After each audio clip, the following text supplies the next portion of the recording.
Welcome to the Deep Dive. We take your sources, we dig in, and, well, we see what insights we can unearth. Today, we've got a really fascinating document. It connects ancient philosophy, farming practices, and potentially the fate of a whole society. We're focusing on a movement from Karnataka in India. It's centered around something called Nandi Kranti, that's the Nandi Revolution. And it's essentially an appeal, right, for revitalizing Basava Tattva, or Basava's principle, this philosophical tradition. It emphasizes things like social equality, dignity of labor, kind of holistic view of life. Exactly. What we're looking at here is this appeal document. It outlines the movement's deep concerns and some very specific demands they have.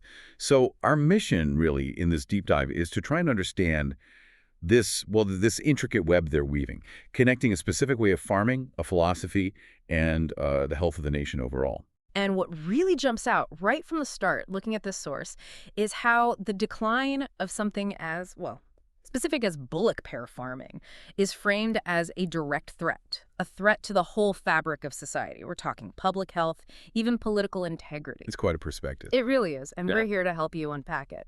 Okay, so let's dive in. The document starts with a pretty stark warning. It claims Basava Tattva is being destroyed, and that this destruction is getting worse daily, bringing it, they say, close to extinction. But here's where it gets really interesting.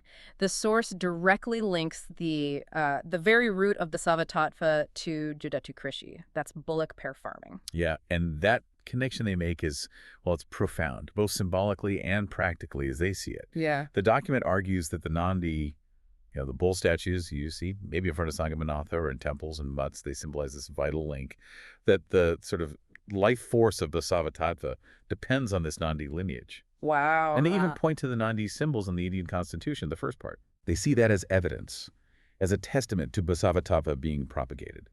They present it almost like a scientific principle, universal, something that fosters civilization itself. So for this movement, the Nandi and the farming associated with it, it's not just like practical tools. No, not at all. They're living symbols. Yeah. Foundational elements for this whole philosophical and civilizational principle. Exactly. And the document implies this isn't just, a cultural belief for them. It's seen as underpinning society. So the document doesn't just stop at the connection. It really lays out what they see as the consequences of this decline. Oh, yeah. And it's not just about farming, is it? They describe this dramatic ripple effect. It seems to touch almost every part of life. It really does. If you sort of connect the dots they're presenting, the argument is bullock pair farming declines, so Basava Tattva declines. And that leads, they claim, to rural health deteriorating in multiple ways. Well, they specifically mention things like destroying soil fertility, a drop in food production, and losing diversity. Crop diversity, biodiversity, even native cattle breeds. It really paints a picture of widespread agricultural impact from this one shift. And it goes beyond just the farm, right? They claim it hits culture, employment. That's right. They list off traditional jobs, pottery, basketry, leatherwork, all things they say depend on Nandi wealth on this bullock pair farming system. It's a very comprehensive picture of societal decay they're painting. It is. And they go further. They suggest maybe agricultural industries, think sugar factories, rice mills, doll mills, those will be destroyed too. Okay.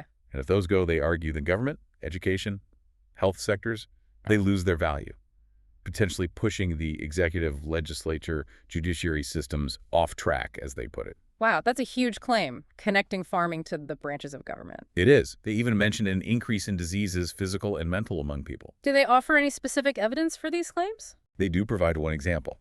They cite a big drop in cattle at a specific fair, the Sri Siddheshwara Jatra in Vijayapura. Okay. Apparently, it went from 75,000 cattle last year down to only 4,000 this year, a massive decrease. And the reason they give? They blame guarantee schemes, implemented, they say, without thinking about the labor of these bullock pair farmers. So things like maybe subsidies for modern farming or free provisions. Exactly. The document suggests these government initiatives basically undercut the economic need for traditional bullock labor, made it less viable. So they see it as a powerful example of how policies, even well-intentioned ones perhaps, can have these huge unforeseen consequences. That's the argument they're making, yes. So, okay, given this pretty dire picture they've painted. What do they want done? What are the demands for action? Right. That's the crucial next step in their appeal. What are the tangible steps they're proposing? Hmm. Well, the movement calls for immediate implementation of a law to give financial security to these bullock pair farmers. Financial security how? They want an annual budget allocation, specifically 10% set aside for the development of these farmers. And, crucially, they demand a specific scheme, one that would give ours 11,000 per month to each of these farmers. 11,000 rupees a month. That's very specific. It is. And the document is clear, isn't it? This isn't just economics for them. It's political. Absolutely. It's framed as a political imperative. They state very clearly that this issue, Nandi Krushi Purnachatana, the revitalization of Nandi farming, has to become a key election issue. To prevent the destruction of Basava Tattva, as they see it. Precisely. They even have this call for voters to reserve votes for Nandi as a witness. It's quite evocative language. Yeah, it really is. Does it mention politicians? Yes, there's a request in there.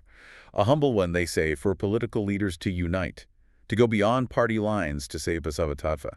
So they're clearly looking for broad, nonpartisan support. And they stress the urgency, right? They do.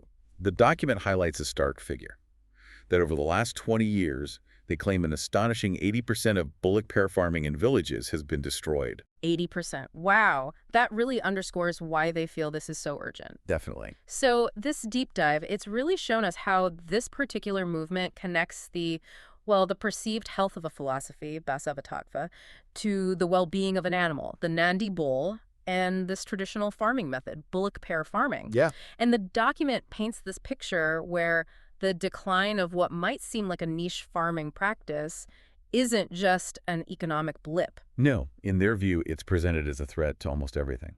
Public health, soil, political integrity, even the stability of the Constitution itself. It really makes you consider those connections, culture, economy, governance, as framed by this specific movement anyway? It does. This source gives you a powerful, definitely thought-provoking perspective on what, for them, makes up the foundations of a healthy society. So what stands out to you from all this? I mean, what does it really mean when the fate of a whole philosophical tradition is seen as tied so tightly to a specific way of farming? And when its decline is perceived as a direct threat to the entire system of governance, it's a potent idea. It definitely gives us all something to mull over.